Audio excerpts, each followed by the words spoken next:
26 de fevereiro. Juízes 4. Depois da morte de Eude, os israelitas voltaram a fazer o que era mal aos olhos do Senhor. Por isso o Senhor os entregou nas mãos de Jabim, rei cananeu de Hazor. O comandante do seu exército era Sísera, que habitava em Hassoret-Hagoim. Sísera, que tinha 900 carros de guerra com rodas de ferro, oprimiu cruelmente os israelitas durante 20 anos. Então o povo pediu socorro ao Senhor. Quem julgava Israel nessa época era Débora, uma profetisa mulher de Lapidote. Ela costumava sentar-se debaixo da palmeira de Débora, entre Ramá e Betel, na região montanhosa de Efraim, e os israelitas a procuravam para que ela julgasse suas questões. Certo dia, mandou chamar Baraque, filho de Abinoão, que morava em Quedes, no território de Naftali, e lhe disse: "O Senhor, o rei de Israel, lhe dá a seguinte ordem: convoque 10.000 guerreiros das tribos de Naftali e Zebulon para irem ao Monte Tabor. Eu farei Sísera, comandante do exército de Jabim, ir com os seus carros de guerra e guerreiros até o rio Quisson. Ali eu os entregarei em suas mãos." Baraque disse a Débora: "Está bem, eu só irei se você for comigo, senão não irei." Débora respondeu: "Tudo bem, eu irei, mas você não receberá a honra dessa missão, pois o Senhor entregará Sísera nas mãos de uma mulher." Então Débora foi com Baraque a Quedes. Ali Baraque convocou as tribos de Zebulon e Naftali, e 10.000 guerreiros subiram com ele. Débora também o acompanhou. Éber, queneu descendente de Robabe, cunhado de Moisés, havia se separado dos outros membros de sua tribo e armado suas tendas junto ao carvalho de Zaanim, perto de Quedes. Quando disseram a Sísera que Baraque, filho de Abinoão, havia subido ao Monte Tabor, ele mandou trazer seus 900 carros de guerra com rodas de ferro e todos os seus guerreiros, e eles marcharam de Haroset-Hagoim até o rio Quisson. Então Débora disse a Baraque: "Prepare-se. Este é o dia em que o Senhor entregará Sísera em suas mãos, pois o Senhor marcha adiante de você." Baraque desceu à encosta do Monte Tabor, à frente de seus 10.000 guerreiros para combater. Quando Baraque atacou, o Senhor trouxe pânico sobre os carros de guerra e sobre os soldados de Sísera, que abandonou sua carruagem e fugiu a pé. Baraque perseguiu os carros de guerra e o exército inimigo até Haroset-Hagoim e matou todos os guerreiros de Sísera. Nenhum deles escapou. Enquanto isso, Sísera correu para a tenda de Jael, esposa de Éber, o queneu, pois havia paz entre a família de Éber e Jabim, rei de Hazor. Jael saiu ao encontro de Sísera e disse: "Venha para a minha tenda, Senhor. Entre, não tenha medo." Ele entrou na tenda de Jael, e ela o cobriu com uma manta. "Por favor, dê-me um pouco de água", disse ele. "Estou com sede." Ela deu leite de uma vasilha de couro e o cobriu novamente. Sísera disse a ela: "Fique à porta da tenda. Se alguém chegar e perguntar se há alguém aqui, diga que não." Mas quando Sísera, exausto, dormia um sono profundo, Jael, esposa de Éber, se aproximou silenciosamente com um martelo e uma estaca de tenda na mão e atravessou o crânio dele com a estaca, que ficou presa ao chão. Foi assim que Sísera morreu. Quando Baraque passou por lá à procura de Sísera, Jael saiu ao seu encontro e disse: "Venha, eu lhe mostrarei o homem que o Senhor está procurando." Ele seguiu até a tenda, onde encontrou o cadáver de Sísera, com o crânio atravessado pela estaca. Naquele dia, o povo de Israel viu Deus derrotar Jabim, o rei cananeu. Dali em diante, os israelitas se fortaleceram cada vez mais contra o rei Jabim, até que o eliminaram por completo. Juízes 5.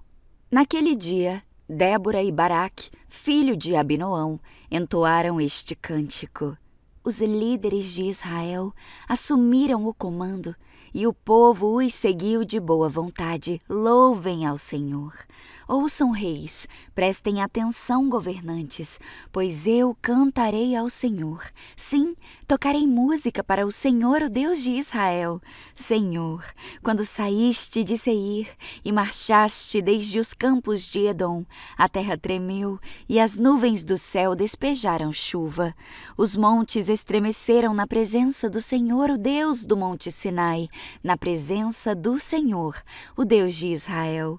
Nos dias de Sangar, filho de Anate, e nos dias de Jael, ninguém passava pelas estradas, e os viajantes tomavam caminhos tortuosos. Restavam poucos nos povoados de Israel, até que Débora se tornou uma mãe para Israel.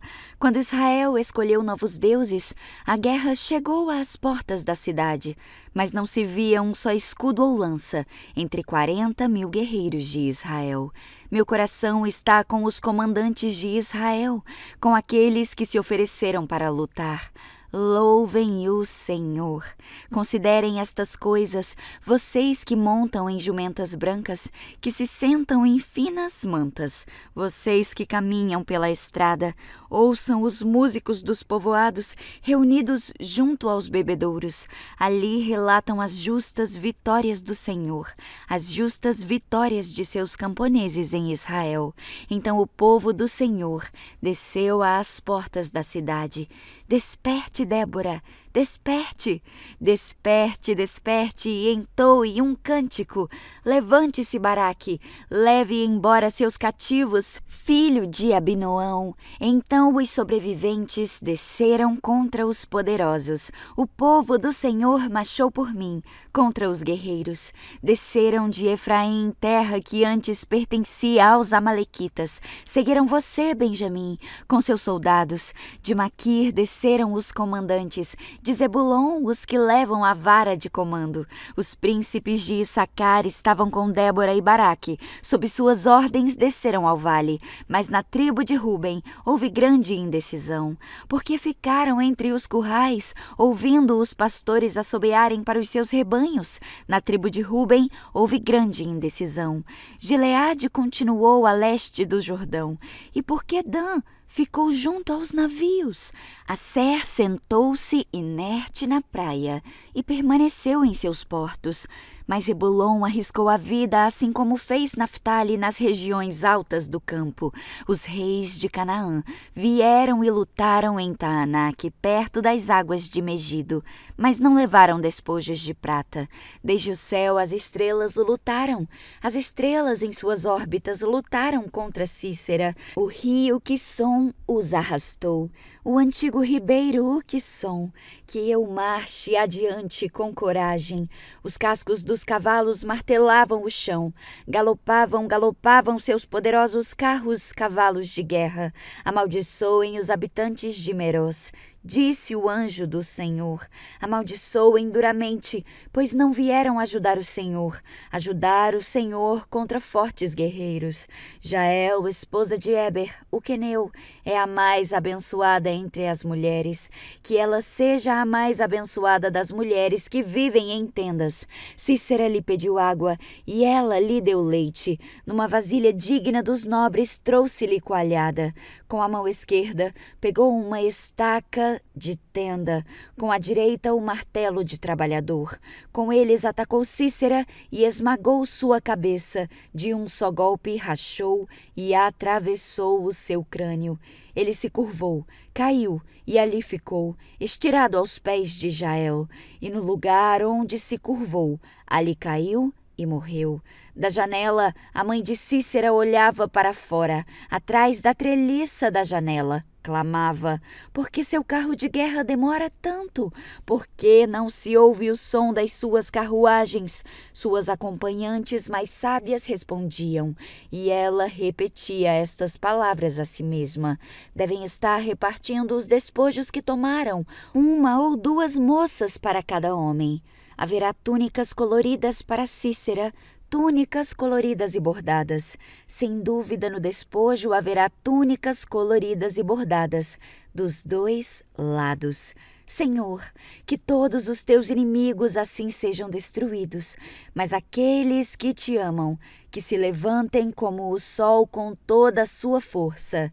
Então houve paz na terra durante 40 anos. Juízes 6. Os israelitas fizeram o que era mal aos olhos do Senhor. Por isso o Senhor os entregou nas mãos dos midianitas durante 7 anos. Os midianitas eram tão cruéis que os israelitas fizeram para si esconderijos nas montanhas, nas cavernas e nas fortalezas. Sempre que os israelitas faziam o plantio, saqueadores de Midian, de Amaleque e de outros povos do leste atacavam Israel.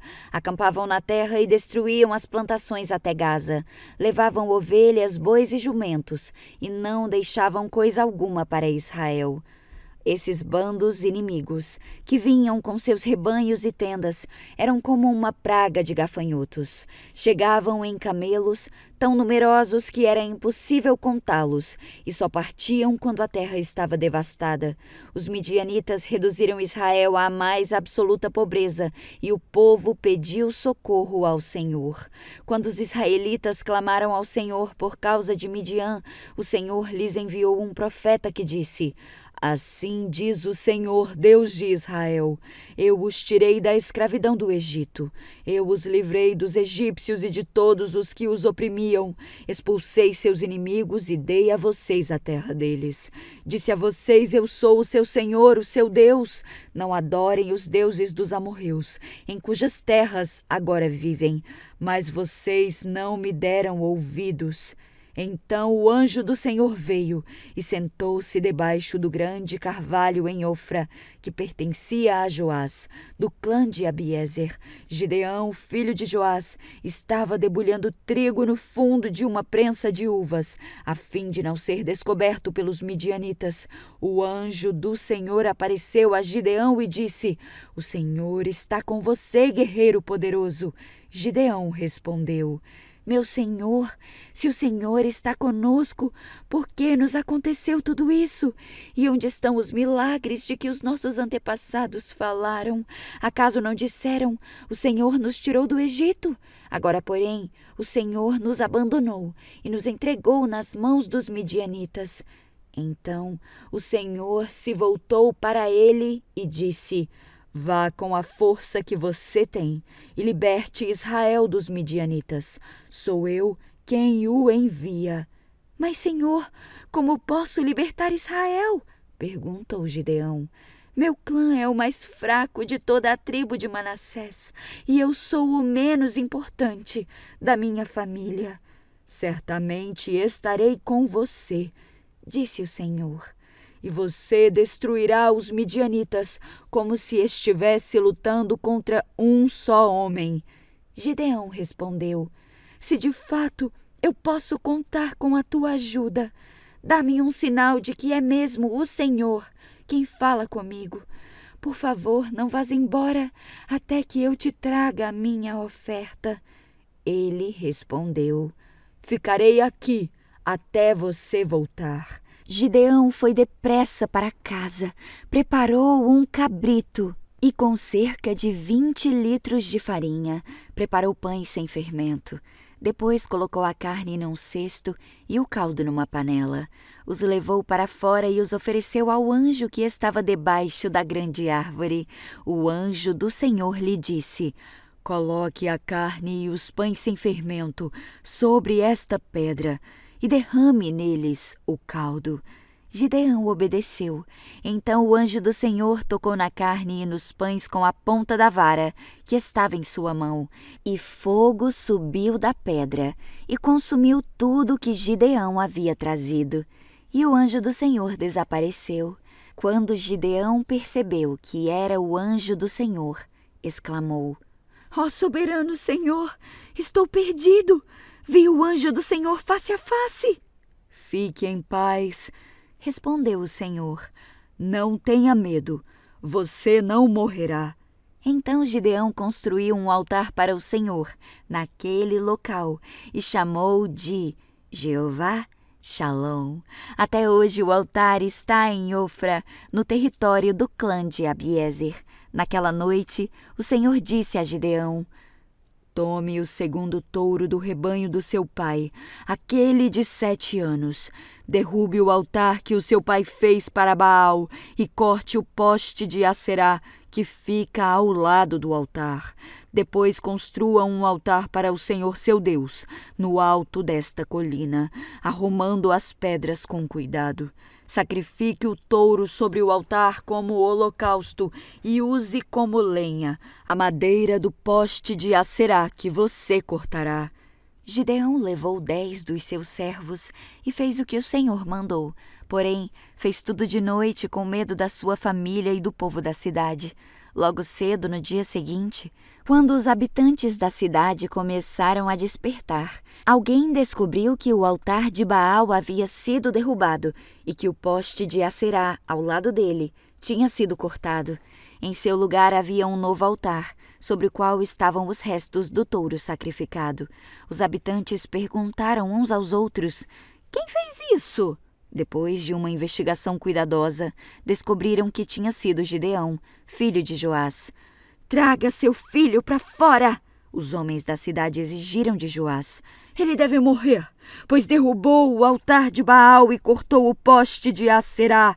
Joás, porém, gritou para a multidão que o confrontava: por que vocês defendem Baal? Acaso pretendem salvá-lo? Quem lutar pela causa dele será morto pela manhã. Se Baal é realmente um deus, que ele próprio se defenda e destrua quem derrubou o seu altar. Dali em diante, Gideão foi chamado de Jerubaal, isto é, que Baal lute com ele, pois derrubou o altar de Baal. Pouco tempo depois, os exércitos de Midian, de Amaleque e de outros povos do leste se uniram.